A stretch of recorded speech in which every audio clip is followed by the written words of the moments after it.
नमस्कार, मैं हूं अंकुर। आप देख रहे हैं सत्य हिंदी। एक नजर अब तक की सुर्खियों पर।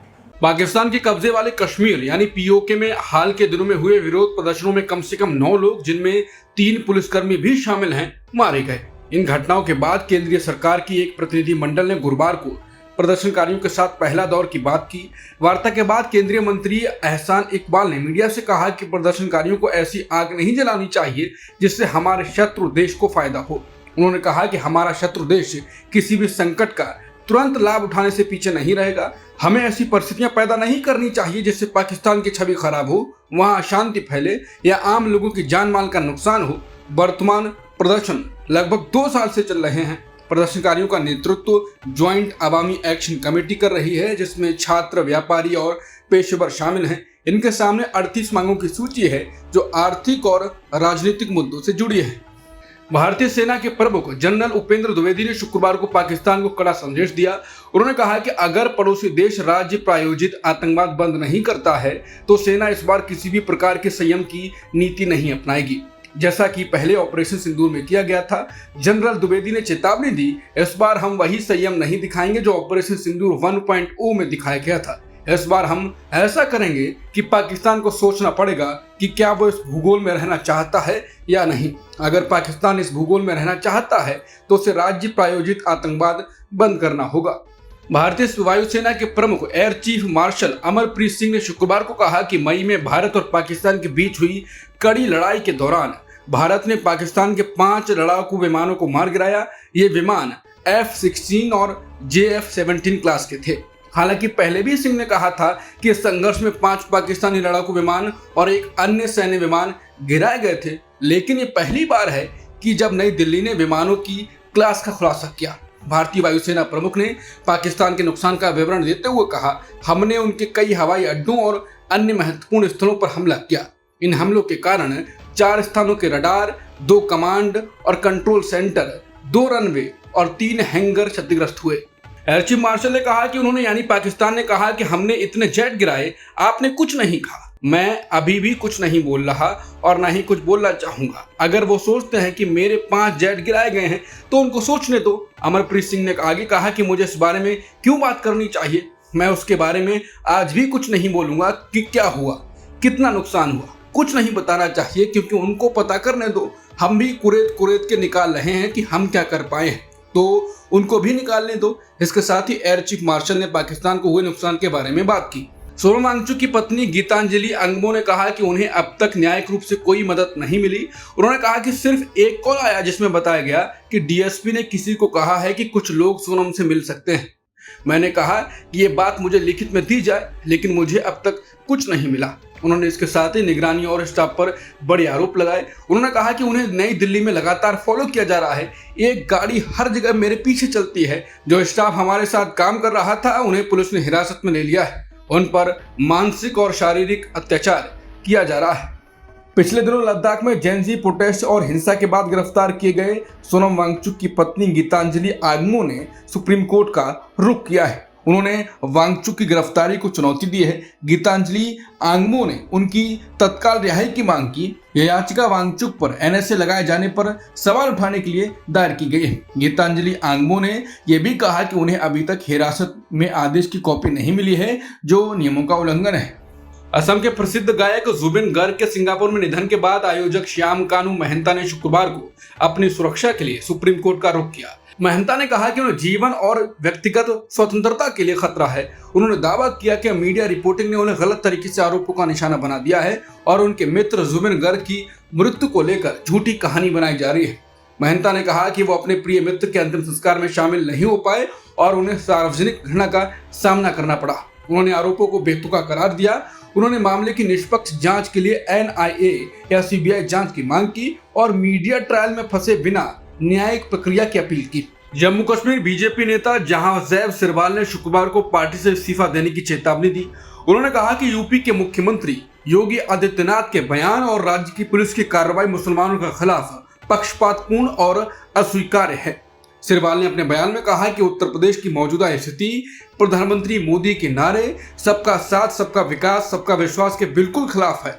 उन्होंने आरोप लगाया कि वहां बेबुनियाद कानूनी कार्रवाई, सख्त दमन और समुदाय को बांटने वाली बयानबाजी हो रही है। उन्होंने कहा कि जांच निष्पक्ष होनी चाहिए। अगर दोषी कोई भी हो तो कार्रवाई सिर्फ एक समुदाय पर केंद्रित नहीं होनी चाहिए। पीटीआई से बातचीत में सिरबाल ने कहा कि अगर पार्टी ने मुसलमानों का भरोसा बहाल करने के लिए कदम नहीं उठाए तो उन्हें इस्तीफा देना पड़ेगा।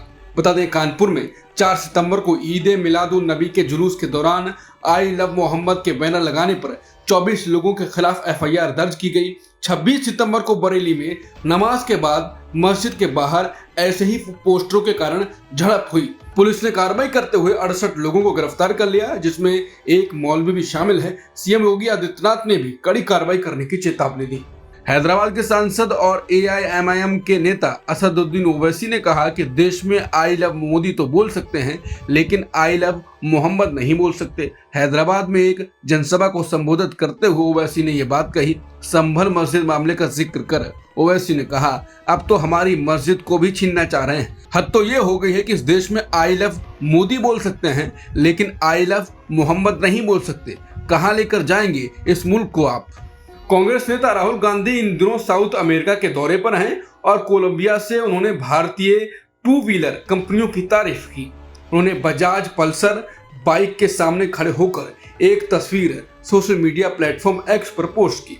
राहुल गांधी ने लिखा कि कोलंबिया में बजाज, हीरो और टीवीएस को इतना सफल देखकर गर्व होता है। ये साबित करता है कि भारतीय कंपनियां क्रोनी कैपिटलिज्म नहीं बल्कि इनोवेशन के दम पर जी सकती हैं। कोलंबिया के EIA यूनिवर्सिटी में आयोजित seminar the future is today में राहुल गांधी ने कहा कि कुछ गिने चुने कारोबारी घरानों के हाथ में पूरी अर्थव्यवस्था नहीं सौंपी जानी चाहिए। उन्होंने चीन की तुलना में भारत की विविधता और मजबूती पर जोर देते हुए कहा कि भारत की आध्यात्मिक सोच और पुरानी परंपराएं दुनिया के लिए मायने रखती हैं। सी वोटर के ताजा सर्वे के अनुसार राहुल गांधी धीरे धीरे बीजेपी के लिए सिरदर्द बनते जा रहे हैं। ताजा सर्वे के मुताबिक इस बार प्रधानमंत्री मोदी को 52% समर्थन मिला है, जबकि राहुल गांधी को 41%। जबकि जून महीने में यह गैप 21% था, यानी पीएम मोदी 57% पर थे और राहुल गांधी 36% पर थे। लेकिन अब यह गैप घटकर 11% रह गया है। सर्वे से साफ है कि राहुल गांधी लोकप्रियता में अब मोदी के पास पहुंच रहे हैं।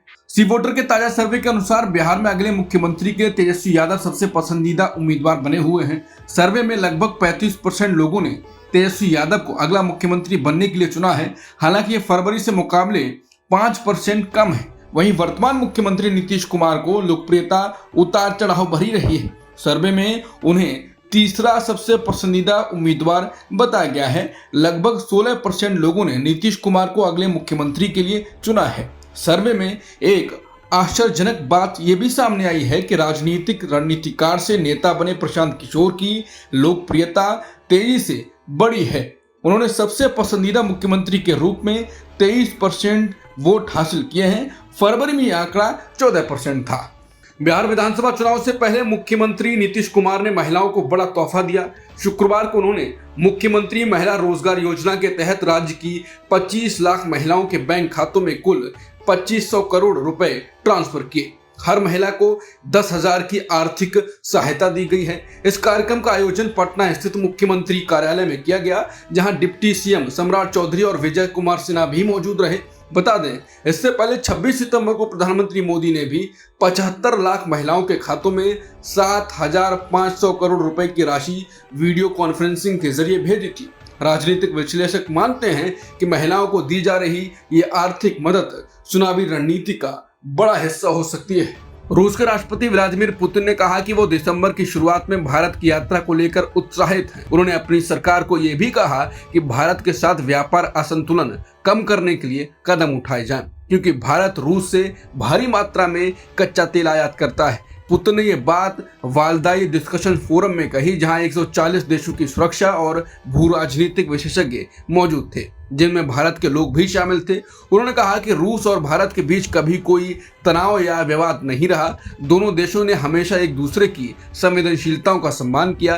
पुतिन ने याद दिलाया कि सोवियत संघ के समय से ही भारत और रूस के संबंध विशेष रहे हैं, खासकर जब भारत आजादी की लड़ाई लड़ रहा था। उन्होंने कहा कि भारत उस दोस्ती को अभी भी याद रखता है और रूस उसकी कद्र करता है। पुतिन ने प्रधानमंत्री मोदी को अपना मित्र बताया और कहा कि उनके साथ बातचीत में भरोसा और सहजता होती है। रूस के राष्ट्रपति व्लादिमीर पुतिन ने गुरुवार को अमेरिका की उस कोशिश की आलोचना की जिसमें भारत और चीन पर दबाव डाला जा रहा है कि वो रूस से ऊर्जा खरीद कम करें। पुतिन ने चेतावनी दी कि अगर ऐसी दखलंदाजी जारी रही तो इसका उल्टा असर हो सकता है और पूरी दुनिया की अर्थव्यवस्था को नुकसान होगा।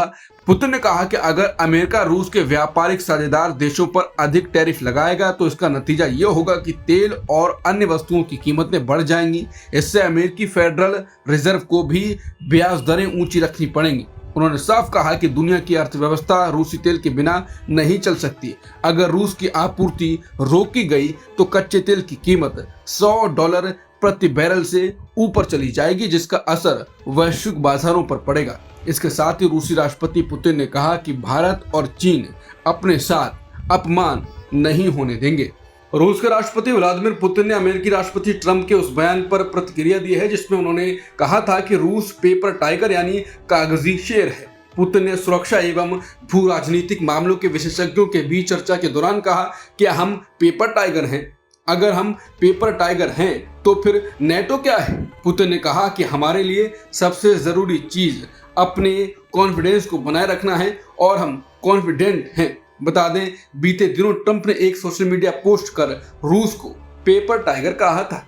भारतीय स्टार वेटलिफ्टर मीराबाई चानू ने वर्ल्ड वेटलिफ्टिंग चैंपियनशिप 2025 में सिल्वर मेडल अपने नाम किया है। ये मेडल उन्होंने 48 किलोग्राम भार वर्ग में जीता। इससे पहले मीराबाई ने साल 2017 के वर्ल्ड कप चैंपियनशिप में गोल्ड और 2022 में सिल्वर मेडल अपने नाम किया था। अब तक की खबरों में इतना ही। बाकी खबरों के लिए बने रहिए सत्यहिंदी.com के साथ।